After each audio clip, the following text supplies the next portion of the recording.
Hello and welcome to Business Day's special broadcast at the Africa CEO Forum. I'm Ntaoleng Lechala coming to you from Kigali, Rwanda, where over 2,500 business leaders and policymakers are gathered to discuss Africa's needs. This year's theme, at the table or on the menu, a critical moment to shape a new future for Africa. In the midst of it all, I caught up with the CEO of MTN, Mupita, and started off by asking him what this new future looks like for Africa. The topic of discussion really was, is Africa on the table or on the menu? And, we discussed and dissected 5 topics. One is the geopolitics and where Africa fits in the context of the geopolitics. The second was actually to look at the transformative power of generative AI, which has been a phenomena the last 2 years or so. The third area was the green economy, the green and renewables, and how much progress was going there. Fourth area was really around global debt, and the fifth area was Gen Alpha. The young people who were born, since 2010, not you and I, and certainly what the future holds for them. So the discussion was framed within those 5 key topics. All right, I want us to just take a step back and look at MTN as a group, as an entity that operates in Africa. You've penetrated that market very, very well. But I mean, we can't lie and say there aren't any challenges. Walk us through those challenges, particularly in Nigeria, where those currency woes are weighing on the bottom line. Look, I mean, the first thing is we are a business that's focused on delivering digital adoption and financial inclusion across Africa. So this is our home, so we understand it very well. And we understand that, from time to time you have challenges. But as I look at across the globe, there's no place in the world where there are no challenges. So, we have our own unique challenges.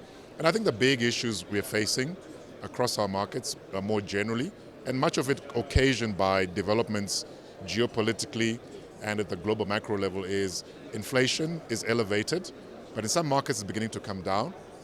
We also have currencies under pressure. The Naira in particular has been under pressure, the last 12 months. But we had always anticipated that in Nigeria, when you get to the point of freely floating the Naira, there would be a period of structural adjustment and pain. That was there for sure, and we understood that. And look, we are going to navigate through this because we still see a very compelling case for sustained investment in Nigeria over the medium to longer term. So there are some near-term, short-term headwinds, and we're going to navigate through these because on the other side is a very good growth opportunity that is actually unparalleled across the continent.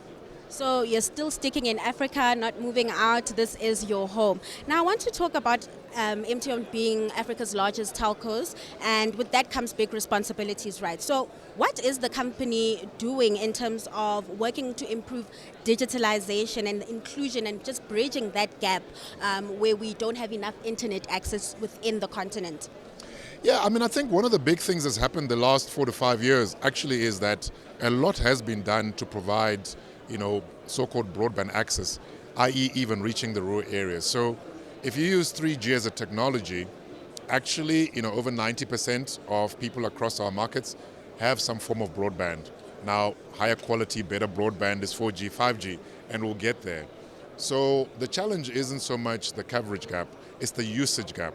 Can people afford the devices that enable them to take advantage of the benefits of the internet? Now, a low-cost, data-capable handset with enough memory, that's going to cost you about $40 to $50. We need to have those devices land in markets probably between $25 and $20. So that's where the pain point really is for digital adoption. So on the path of covering networks, I think that's substantially done. We do need to prepare for the AI revolution that is kind of underway. So there's going to be, big data center build-outs over the next 5 to 10 years that I think you should see. So the investment in digital infrastructure, I think, will be sustained for the next, 10, 15 years plus, just given the opportunity and the under-penetration of digital services across the continent. Let's talk about the home market. I mean, South Africa has been going through its own domestic challenges. What's investor sentiment like on that front? Look, South Africa is a very well-developed and advanced market. When we talk about smartphone penetration as a proxy of sophistication of the market, South Africa is pretty much close to 90%. That compares with Nigeria, which is about 52%. So South Africa's market is one that we think will grow at the service revenue end somewhere above kind of inflation.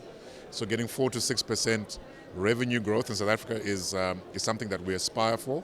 We're not quite there yet.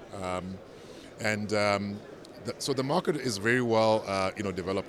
I think the big issues in South Africa is really, where does the industry go next? And where the industry go next, in our view, certainly over the medium term, is that consolidation, both on the infrastructure side as well on the services side, seems inevitable to us. And as we look at global developments, we look at Europe, 4 to 3 consolidations happening there. The US, 4 to 3 consolidation has already happened there, because an enormous amount of investment is going to be required to fund this digital agenda. We spend, South Africa, 10 billion rand every year just to make sure that the network has got sufficient headroom. So it's a very capital intensive, and with capital intensive, you need to generate returns. And so you're going to have scale. And when you solve back for that, it means consolidation needs to happen in South Africa like it's happening elsewhere across the world. That was the Group CEO of MTN, Ralph Mupita, who won the CEO of the Year award at the ACF Awards. Now, unlocking Africa's digital potential has been key at the forum, and I discussed the kind of opportunities Google is exploring with the group's MD for Africa, Alex Okosi. He kicked off the conversation telling us about his highlights from the conference. My highlights it hasn't just been business leaders that you've had here, right? So you've had, regulators on ground. We've had startups. We've had literally every single person within the ecosystem that matters, and here and having conversations in terms of how we move the continent forward. And I think that's incredibly powerful. Across the board, there's been numerous discussions around investments, around technology, around how do we create more bandwidth for connectivity. For us at Google, we're of course focused on how do we continue to unlock economic opportunity for Africans. And for us, we're just excited to be here, to be engaged in these conversations. And it's an amazing forum. I think that anyone that cares about the growth of the continent should be here. And what you're seeing with the turnout is that people really care, and CEOs on the continent understand the role that we all have to play collectively to be able to drive Africa's growth.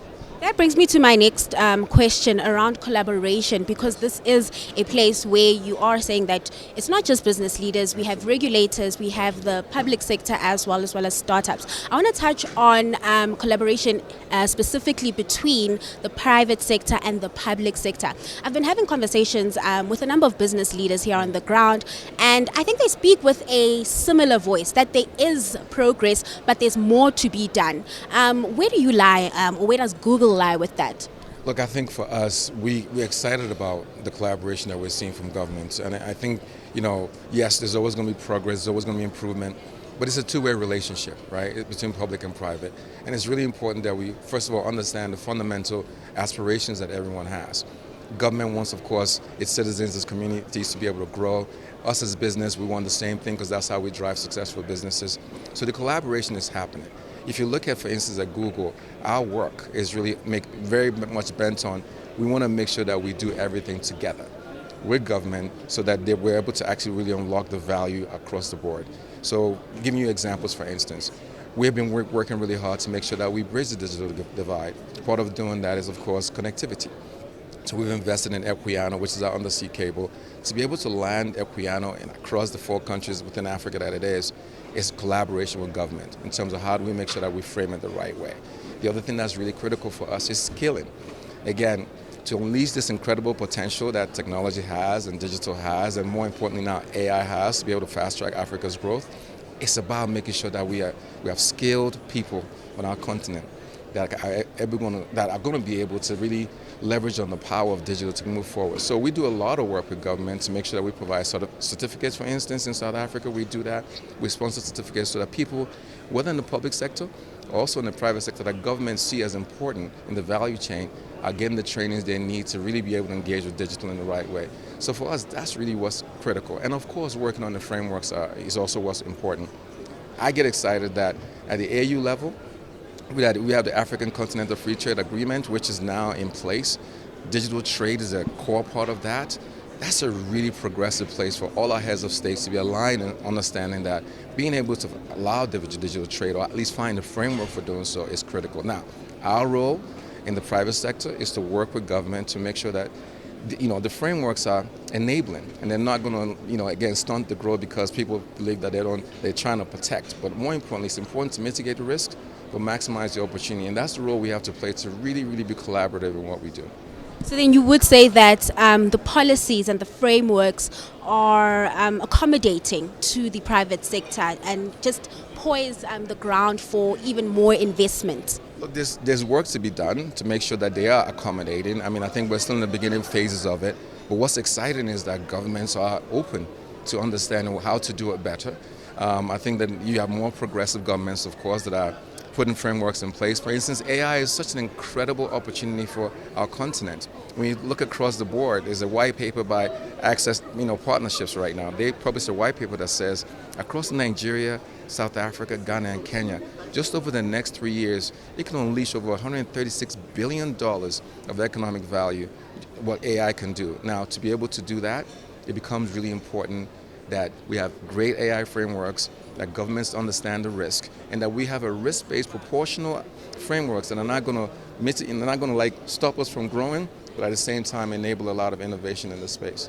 And that brings me to my next question. I want to talk to you about AI and how it is advancing within the continent, right? How does Google go around mitigating the risks that are attached to this trend and the concerns that, come about? Look, everyone worries about the risk. Of course, we all should. And I think as Google, our position is to make sure that we have a bold but very responsible AI approach that, of course, as I mentioned earlier, is about together. How do we work together with academia, how to work together with government, how to work together with private entities to make sure that the frameworks are correct. But I think AI is such a powerful tool. When you think about us on the ground, we have 2 AI research centers that we've established. And this wasn't established yesterday. We've had an AI research center in Ghana, and they've been doing incredible work in terms of using AI to be able to mitigate some of the societal challenges we have, whether it's flood forecasting to be able to help people that are in riverine areas to protect themselves, whether it's food security, making sure that we be able to predict low-cost outbreaks, which can have a ravaging effect on farmers, whether it's on health. For instance, we're working with Rwanda in Kenya to be able to mitigate. Maternal health is something that's really, really, really, really a crucial thing that we need to address on the continent. Every single day, up to 800 women die from the pregnancy-related issues that they have, which can be prevented if they had access to ultrasound early on in the grade. So now we have a cost-effective way for them to do so. That's point of care, very cheap, very cost-effective. That's going to enable us to also mitigate some of those risks. So that's the work that we're doing in our AI research centers. But we've also now invested in a product development center in Kenya where we're building solutions for Africa, making sure that we have relevant data that we feed into our large language models that's going to enable us to make sure that Africa is not left out, and that there's sensitivities about Africa as we consider how we fast track the advances that we can make from AI. So we're on the ground. The one way to make sure that we're not left out of this AI revolution is to be on the ground. It's not just about us being on the ground. It's about the partnership with government and also other private sector organizations making sure that they are also playing their part.